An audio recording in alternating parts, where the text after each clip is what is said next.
Hello, ഇന്ന് pipe cleaner ഉപയോഗിച്ച് ഒരു ഈസി മിനിയേച്ചർ ക്രിസ്മസ് റീത്ത് ഉണ്ടാക്കിയാലോ? അതിന് ആദ്യം തന്നെ റെഡും ഗ്രീനും പൈപ്പ് ക്ലീനർ എടുത്ത് ഒരു സ്റ്റിക്കിൽ ട്വിസ്റ്റ് ചെയ്യുക. എന്നിട്ട് അത് സ്റ്റിക്കിൽ നിന്നും ഊരിയെടുക്കുമ്പോൾ ഒരു സ്പ്രിംഗ് ഷേപ്പ് ആകും. ഇങ്ങനെ രണ്ടെണ്ണമാണ് ഉണ്ടാക്കേണ്ടത്.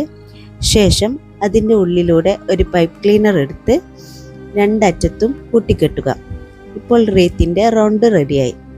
പിന്നീട് റെഡ് പൈപ്പ് ക്ലീനർ എടുത്ത് കുറച്ച് ഭാഗം പുറത്ത് വെച്ച് സ്റ്റിക്കിൽ 3 ചുറ്റ് ചുറ്റുക. എന്നിട്ട് വീഡിയോയിൽ കണ്ട പോലെ ഒന്ന് ട്വിസ്റ്റ് ചെയ്ത് യോജിപ്പിക്കുക. സെയിം മെത്തേഡ് ബാക്കി ഭാഗത്തും ചെയ്യുക. അപ്പോൾ ബോയും റെഡിയായി.